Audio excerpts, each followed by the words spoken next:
जनकपुरी में राम और लक्ष्मण विश्वामित्र के साथ दोनों राजकुमार मिथिला के लिए चल दिए। सिद्धाश्रम के अनेक अन्य ऋषि भी साथ में थे। विश्वामित्र तरह तरह की पौराणिक कथाएं सुनाते जाते। नए स्थानों और वनों में श्री राम उनसे पूछते और मुनि बड़े प्रेम से उनकी कथा बताते। सोन नदी को पाकर वे सब एक बड़े सुंदर प्रदेश में पहुंचे। वहां बड़े सुहावन वन थे। श्री राम ने उस देश के बारे में मुनि से पूछा। विश्वामित्र ने बताया कि यह मेरा ही देश है। बहुत पहले मैं यहाँ का राजा था। इसी प्रसंग में उन्होंने अपनी वंशावली भी राम लक्ष्मण को बताई। रात को विश्राम के वे फिर आगे बढ़े।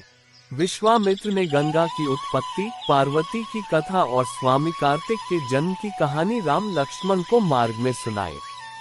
जब वे मिथिला के निकट पहुंचे तो नगर के बाहर उन्हें एक सुना सा आश्रम दिखाई पड़ा। श्री राम ने उसके विषय में जानना चाहा। ऋषि बोले, किसी समय ये गौतम मुनि का आश्रम था। जब वे अपनी पत्नी अहल्या के साथ यहाँ रहते थे तब इसकी शोभा अद्भुत थी। एक दिन बड़ी दुखद घटना हुई। एक रात को सवेरा हो जाने के भ्रम में जब गौतम ऋषि गंगा स्नान को गए तो ऋषि के भेष में इंद्र आश्रम में घुस आया। जब वह आश्रम से निकल रहा था उसी समय महर्षि गौतम आ पहुंचे।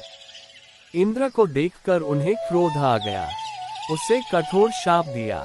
उन्होंने अहल्या का भी त्याग कर दिया। अब वह पत्थर की मूर्ति की तरह रहती है।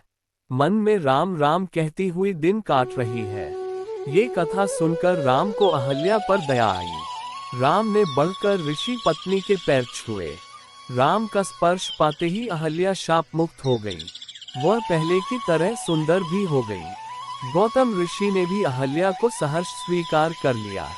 इस घटना से राम का यश और फैल गया। राजा जनक को विश्वामित्र के आने का समाचार मिला।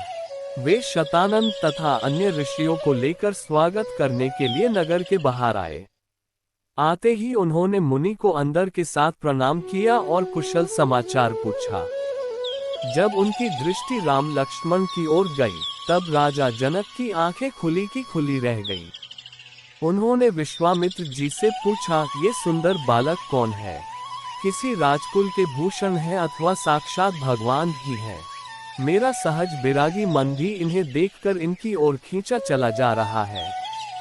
विश्वामित्र ने कहा, महाराज आपका कहना ठीक ही है। ये कौशल नरेश महाराज दशरथ के पुत्र हैं। आपके सुनाब नाम के विचित्र धनुष को दिखाने के लिए मैं इन्हें अपने साथ ले आया हूँ। पुत्री सीता के विवाह के संबंध में जो आपने प्रण किया है उसे मैं सुन चुका हूँ। राजा जनक ने मुनि की स्तुति की और यज्ञशाला के निकट ही एक रमणीक उद्यान में मुनि और राम लक्ष्मण के ठहरने का प्रबंध कर दिया। ते ही क्षण राम मध्य धनु तोरा, भरे भुवन धुरी घोर कठोरा। अगले दिन गुरु विश्वामित्र के साथ राम लक्ष्मण यज्ञशाला में गए। राजा ने उन्हें एक ऊंचे आसन पर बैठाया। विश्वामित्र ऋषि ने जब फिर धनुष की बात छेड़ी तब जनक ने सेवकों को बुलाकर धनुष ले आने की आज्ञा दी।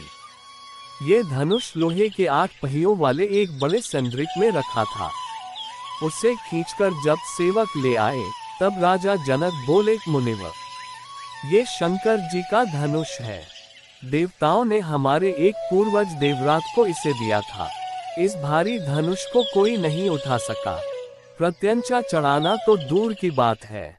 मेरे प्रण को सुनकर अनेक राजा और देव दानव आए और लज्जित होकर चले गए। गुरु का संकेत पाकर श्री राम ने धनुष सहज ही उठा लिया और ज्यों ही प्रत्यंचा चढ़ाकर उसे खींचना चाहा कि वह बीच से टूटकर 2 टुकड़े हो गया। वज्रपात जैसा भयंकर शब्द हुआ और पृथ्वी कांपने लगी। धनुष टूटते ही राजा जनक के हर्ष का ठिकाना न रहा। राम के सौंदर्य और बल विक्रम को देखकर वे बोले, मुनिवर, आपकी कृपा से मुझे अपनी प्यारी बेटी के लिए मनचाहा वर मिल गया। अगर आपकी अनुमति मिल जाए तो मैं महाराज दशरथ के पास संदेश भेजकर बारात ले आने का निमंत्रण भेज दूं। विश्वामित्र बोले, अब क्या पूछना? शुभ कार्य में देर क्यों की जाए? राजा जनक ने अपने चतुर मंत्रियों को शीघ्रगामी रथ द्वारा अयोध्या जाने की आज्ञा दी। इसी तरह कहानी और व्रत कथा सुनने के लिए कृपया हमारे चैनल को सब्सक्राइब करें, वीडियो लाइक और शेयर करें। धन्यवाद।